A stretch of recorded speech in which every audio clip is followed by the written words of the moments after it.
What's going on, everybody? New location, but we are still here, man. This is Temperature Checking. As always, I am your host, Mr. Check the Temperature, man. And before we get started, like I do every episode, man, I have to thank you guys individually and collectively for the outgoing of support. I appreciate every like, comment, and share. If we have been interacting on Twitter, I appreciate that engagement. If we're interacting through the different comment sections on different videos, I appreciate that, man. I just want to let you know I appreciate you, man.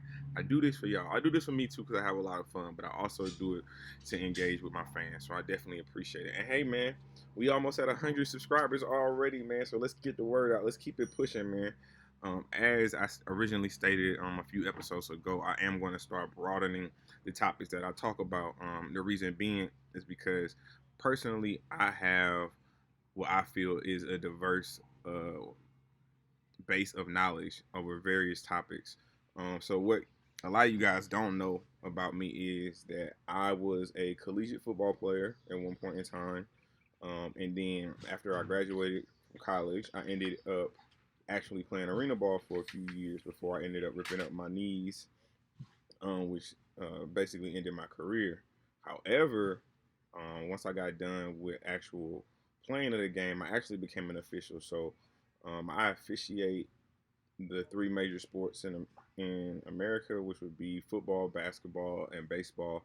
And all of those I do on the high school varsity level. So I do have a good sense of knowledge as it pertains to sports. So this video will be about three particular stories in sports that I think um, I want to let y'all know my opinion on. So that would be the Mike Gundy situation down at Oklahoma State. Um, Top high school athletes actually choosing HBCUs over Power Five university and colleges. And then lastly, which I'm probably gonna have the most fun with, is going to be the NFL deciding to play the Negro national anthem for 1 week this upcoming season, man. So I definitely have a strong opinion on that. So we're gonna get right into it, man. So if you like if you like sports, man, you're really gonna enjoy this. If you're looking for the bars, man, I got another video coming for you. That's gonna be about battle rap. But today, this one's gonna be all about sport. So here we go. So yeah, man. Topic number one, we're gonna jump right into it. Mike Gundy and the Oklahoma State football program. So for those of you who don't know, Mike Gundy is the head coach of the Oklahoma State Cowboys football program. And this story actually dates back to a photo that the head coach took with a OAN T-shirt on. And for those of you who don't know what OAN actually is, it's the One American News broadcast station. It is an alt-right news station that is very pro-Trump. They definitely are very in tune and speak to his negative rhetoric and ideology. This channel has been very critical of the Black Lives Matter movement. Um, so after seeing this picture, after it started circulating on different social media platforms, in response, Oklahoma State star running back Chuba Hubbard criticized the coach and stated that he would not play until he saw some real change. And this was a big deal because Oklahoma State's running back is regarded as a lottery pick in next year's upcoming draft. So he's one of the best football players in the country. And for him to be, I guess, that infuriated by the T-shirt and taking a stance that he was willing to sit out practices and games if it came to that, really kind of shook the program to its core a little bit. Um, and then even former OSU players kind of spoke out about Mike Gundy and just his overall program and how they felt being there. So you had like the Will Blackmans and notable players of that caliber talking about this subject. Internal investigation was completed in regards to the program to see if there was evidence of racial injustices within the football program. The conclusion of that investigation that there was none. However, what the investigation did come up with is that Mike Gundy does not do a very good job when it comes to ingratiating himself with his actual players. Um, And his players say that they respect him as their head coach and what he does on game day. But anyone who knows anything about sports or who has ever been on a sports team, like, the games are cool, but that if you're in it just to play in those games and that's your only way of motivation, I'm gonna tell you, you're not gonna be in a sport very long. It's a lot of different dynamics that play into team sports, and one of the biggest things that play into team sports is the relationships that you build, not only with your teammates but also the coaches and the staff that assist them. So for Mike Gundy to be that far off base when it comes to being in tune with what his players think about him and not realizing, like, his players want him to be more than just their head coach. They're looking for a mentor. They're looking for someone who can help them become a leader, someone who's going to challenge them not just on the football field but also intellectually and professionally, someone who is helping them grow personally as well, man. A lot of these kids are coming in as 18, 19 year olds. You don't know what their family background is like. So they're looking for Mike Gundy for this level of support. They're looking for Mike Gundy to um, bring them in and be more than just a coach. However, this was not happening, and this is something that Mike Gundy allegedly is taking very seriously. Um, so what he's done to apologize for the quote unquote pain and discomfort that he's caused anyone for wearing that shirt. He's had conversations with his running back. They're working on some things behind closed doors on how to better improve minority relations within the program. Um, Mike Gundy has also taken his $5 million base salary and said he'll take a $1 million pay cut. Also, he is guaranteed 75% of his contract. Now, only 50% of his contract is guaranteed. He states that he wants to show the action versus the words. Um, I personally don't know what him giving back $1 million and him taking a lesser percentage of guaranteed money out of his contract does to prove that he is not an alt-right supporter or he is not pro-Trump. To me, that does nothing. But again, that's just my opinion on it. Um, but I will say this: this is why I have a problem with Mike Gundy. Mike Gundy, I know for damn sure you go into these families' homes, you talk to these mothers and these fathers and these adults representing the high school student athlete at that point, and you promise them that you're gonna take care of them and you're gonna help them go from adolescent and help them mature and become a young man, help them graduate and move on to the next level. How the hell are you gonna do that if you're not building a relationship with these kids? I have a very big problem with that. When I was going through my own recruitment process, the relationship that I developed with the head coach was key for me in my recruitment process. I didn't really care about the defensive coordinator or the position coach. Like, it was cool because those are the people obviously you're gonna have that direct established communication with. But having a relationship with a head coach is critical because the head coach can fire those position coaches. The position coaches and coordinators are easily replaceable. The head coach is someone who is supposed to be there for a long term. So that's someone who I need to be getting familiar with. I need to understand their way of thinking, and not just in football, but in life. And so I have a very big problem with the fact that this information is coming out that he's not building these relationships. And it seems like these students have been voicing their concerns for a very long time. So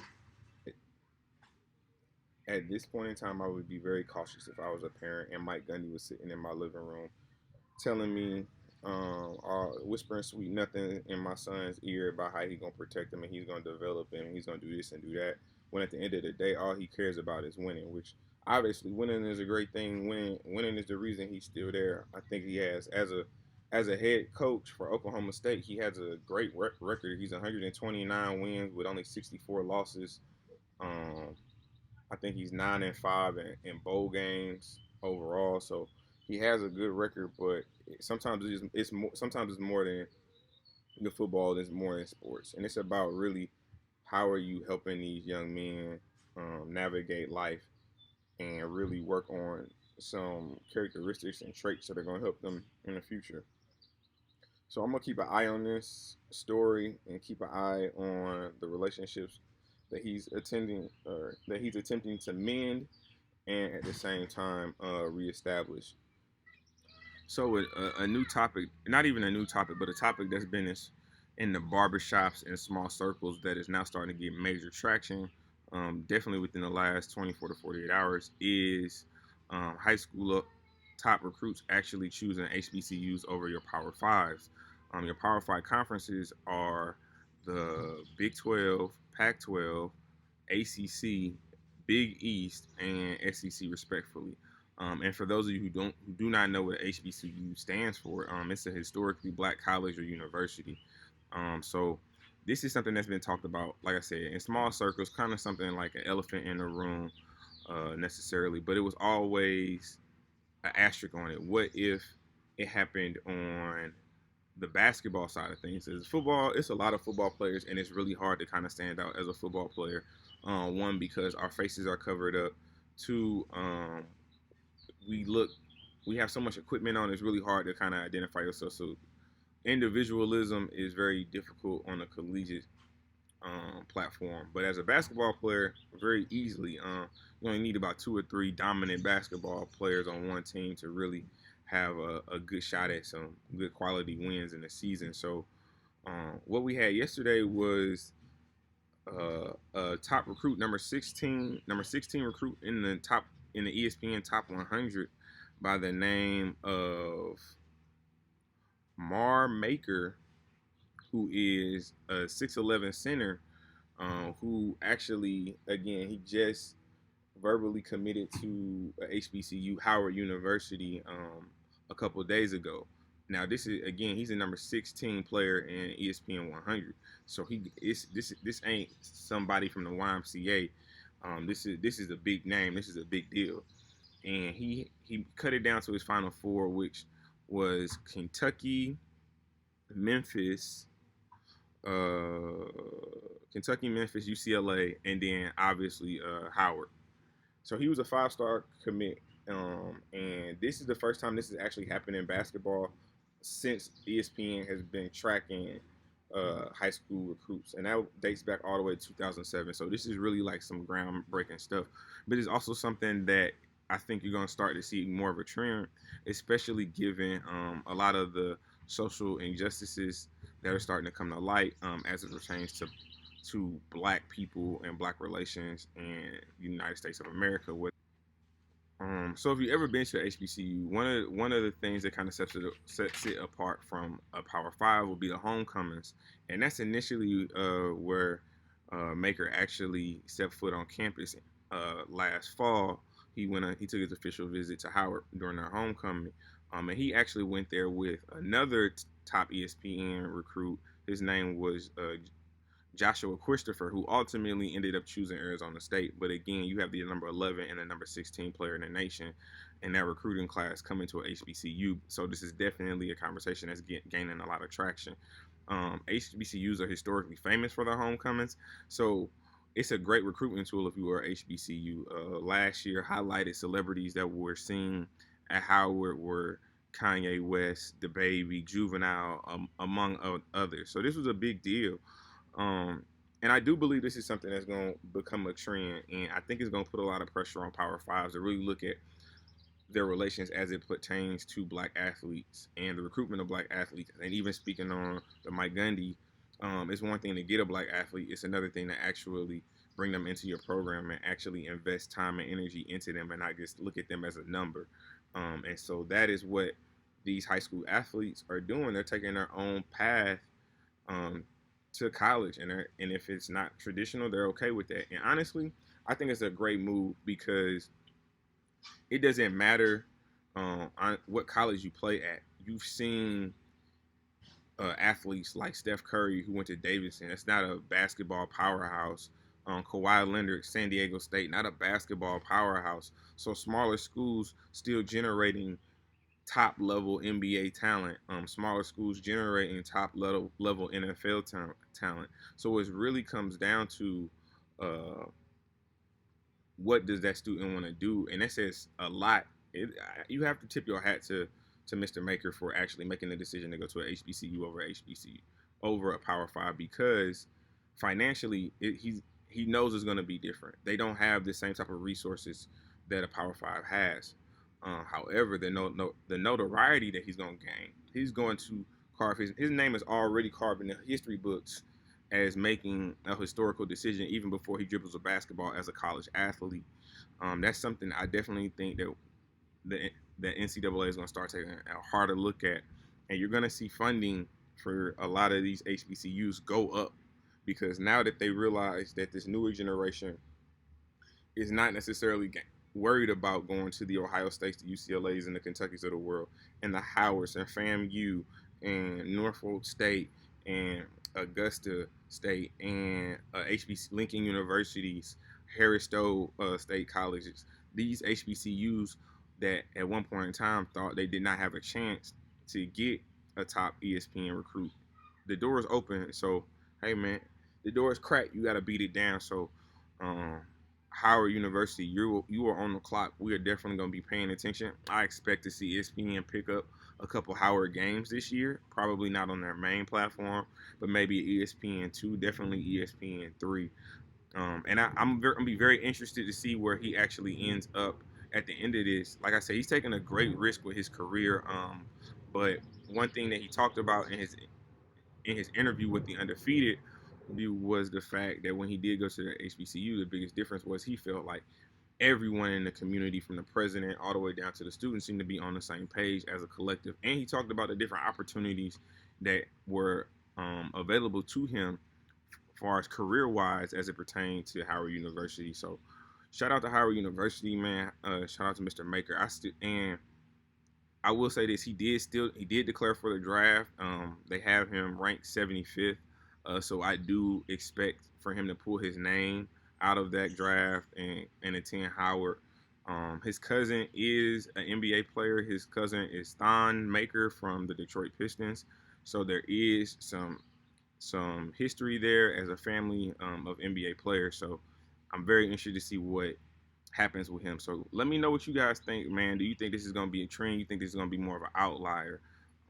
I do think it's going to be a trend, but I think it's going to have to take a lot more Mr. Makers. I need to see like your top 5 players in the ESPN circuit make that jump, because if they do that, they're going to put the world on notice that the glitz and glamour of these Power 5 conferences are not really what is important to the college athlete anymore in 2020.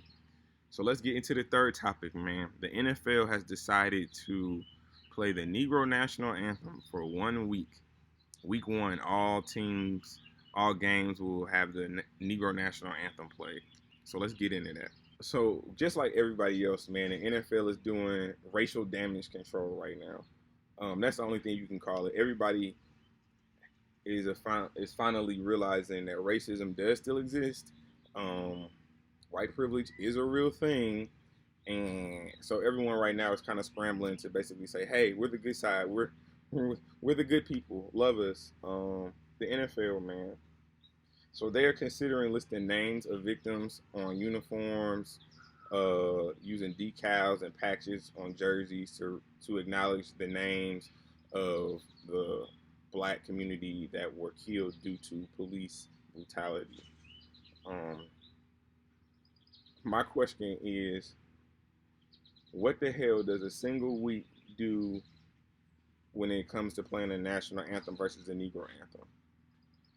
NFL, do you realize how long the national anthem has been played at the start of sporting events? Now, again, like I said, I'm a high school official, so I hear the national anthem every Friday during football season, basketball season every Friday, Saturdays, and if I take some games during the week.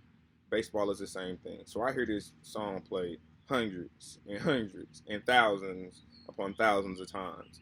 So what is 1 week ultimately going to do? That is a joke. NFL, you are a complete joke for that. Just give you some historical reference. The national anthem has been played at sporting events since 1918, September 5th to be exact.